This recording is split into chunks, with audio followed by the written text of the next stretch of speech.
आज Doubtnut app download करें। Doubtnut पर अपने सभी गणित, रसायन विज्ञान, भौतिक विज्ञान और जीव विज्ञान के डाउट्स का करो सफाया। बस प्रश्न की फोटो खींचो, एक ही प्रश्न को क्रॉप करो और तुरंत वीडियो सोल्यूशन पाओ। अभी डाउनलोड करें। इस क्वेश्चन में हमें दिया कि स्थिर तथा गतिमान इलेक्ट्रॉन द्वारा कौन सा क्षेत्र उत्पन्न होता है। हमें बताना है कि स्थिर तथा गतिमान इलेक्ट्रॉन द्वारा कौन सा क्षेत्र उत्पन्न होता है। तो इसमें हमने बहुत अच्छे से दो अपने फिजिक्स में क्लास 12 की दो चैप्टर पढ़ते हैं।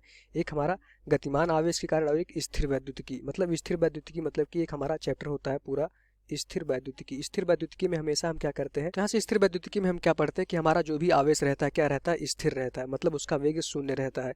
स्थिर वैद्युतिकी में हमने हमेशा पढ़ा है कि जो हमारा आवेश रखा रहता है वो गतिमान नहीं रहता। इस तरह से अगर प्लस क्यू आवेश रहता है तो हमारा स्थिर रहता है। इसके कारण हम पढ़ते हैं कि चुंबकीय क्षेत्र, वैद्युत क्षेत्र हमारा क्या होगा या फिर विभव क्या होगा। इस तरह से हम स्थिर वैद्युतिकी के बारे में पढ़ते हैं जब हमारा आवेश क्या रहता है, स्थिर रहता है।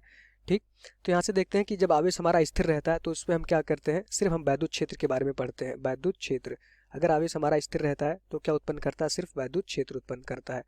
पर अगर यही आवेश हमारा गतिमान हो जाता है तो हम किस में पहुंच जाते हैं, चुंबकत्व में पहुंच जाते हैं। अगर कोई भी आवेश क्या करता है, गति करता है, तो क्या करेगा, चुंबकीय क्षेत्र देगा। कैसे हमें पता चला कि कोई भी आवेश इस तरह से मान लेते हैं प्लस क्यू आवेश था, ये गति करने लगा वी वेग से। तो यहाँ से चुंबकीय क्षेत्र का जो फार्मूला होता है, बी बराबर क्या होता है, म्यू नॉट अपॉन 4 पाई। यहाँ से हम बायो-सेवर्ट नियम से देखते हैं, म्यू नॉट अपॉन 4 पाई। क्यू आवेश होता है, वी हमारा जो आवेश होता है उसका वेग होता है, B Q V B sine theta upon में आर स्क्वायर। आर स्क्वायर क्या होता है, मान लीजिए हमें बी बिंदु पे हमें चुंबकीय क्षेत्र निकालना था तो इस आवेश और उनके बीच की दूरी के बराबर होता है। ठीक, तो यहाँ से हम देखेंगे कि हमारा जो चुंबकीय क्षेत्र होता है क्या उस वेग पे निर्भर कर रहा है। यहाँ से देखें हम, चुंबकीय क्षेत्र हमारा वेग पे निर्भर कर रहा है। तो मतलब अगर आवेश गतिमान होगा तो वो हमारा चुंबकीय क्षेत्र देगा ही देगा। पर अगर आवेश है तो वो हमारा क्या देगा, वैद्युत क्षेत्र भी देगा। अगर गतिमान आवेश की बात करें तो हमने देखा कि स्थिर आवेश तो सिर्फ क्या देगा, वैद्युत क्षेत्र ही देगा, वो हमारा चुंबकीय क्षेत्र नहीं देगा। इसलिए नहीं देगा क्योंकि जो चुंबकीय क्षेत्र होगा वो वेग पे निर्भर करता है। अगर वेग शून्य रहेगा तो हमारा चुंबकीय क्षेत्र क्या हो जाएगा, अगर हम मान लें वेग हमारा शून्य हो जाता तो ऐसे हमारा चुंबकीय क्षेत्र शून्य हो जाता। मतलब कि कोई अगर स्थिर आवेश रहेगा तो वो चुंबकीय क्षेत्र नहीं दे रहा होगा। पर अगर आवेश है, गतिमान है, तो क्या देगा, चुंबकीय क्षेत्र देगा। पर ये आवेश वैद्युत क्षेत्र भी देगा, गतिमान आवेश वैद्युत क्षेत्र भी देगा। कैसे देगा कि जो हमारा वैद्युत क्षेत्र का फार्मूला होता है, अगर देखें वैद्युत क्षेत्र का, अगर किसी भी नॉर्मल जो जनरल फार्मूला हमारा होता है के क्यू अपॉन आर होता है। क्यू क्या होता है हमारा, जो हमारा आवेश है, और आर क्या होती है, जिस बिंदु पे मान लेते हैं हमारे पास एक आवेश यहाँ क्यू रखा रहता, प्लस क्यू आवेश था, यहाँ से आर दूरी पे, कैपिटल आर दूरी पी बिंदु पे हमें वैद्युत क्षेत्र निकालना था। तो यहाँ से देखेंगे वैद्युत क्षेत्र हमारा क्या है, के क्यू अपॉन आर है। अब मान लेते आवेश हमारा इस दिशा में गतिमान है वी वेग से, तब भी हमारा वैद्युत क्षेत्र इस पी बिंदु पे क्या रहता है, के क्यू अपॉन आर रहता है, क्योंकि आवेश क्या है, प्लस क्यू है। चूंकि जो हमारा वैद्युत क्षेत्र वेग पे निर्भर नहीं कर रहा है, तो अगर चाहे वो स्थिर हो आवेश, चाहे हमारा स्थिर हो चाहे गतिमान हो, तो हमारा वैद्युत क्षेत्र दे ही रहा होगा।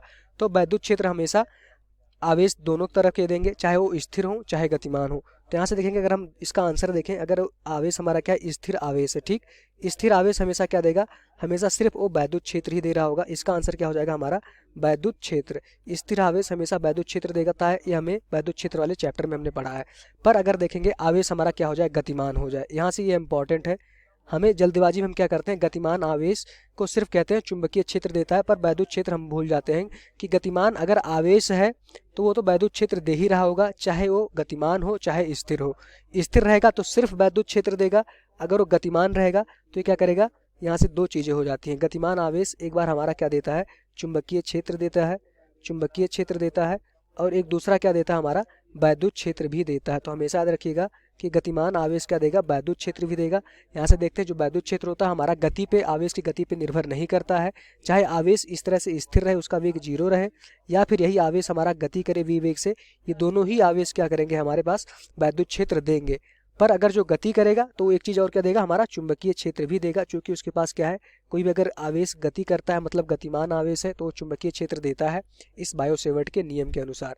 तो यहाँ से ये फार्मूला हमने देखा, ये क्या होता है हमारा, अगर वेग रहेगा तो हमारा चुंबकीय क्षेत्र हमें मिलेगा, पर अगर स्थिर रहेगा तो हमारा सिर्फ वैद्युत क्षेत्र मिलेगा। तो यही हमारा आंसर हो जाएगा। इस क्वेश्चन में हमसे पूछा गया था कि स्थिर तथा गतिमान इलेक्ट्रॉन द्वारा कौन सा क्षेत्र उत्पन्न होता है।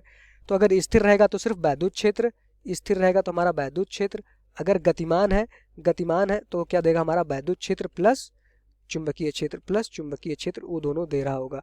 तो यही हमारा क्या हो जाएगा, आंसर हो जाएगा इस क्वेश्चन का। Thank you.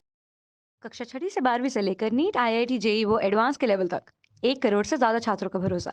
आज ही डाउनलोड करें डाउटनेट ऐप या व्हाट्सएप करें अपने सारे डाउट्स 8400 400 400 पर।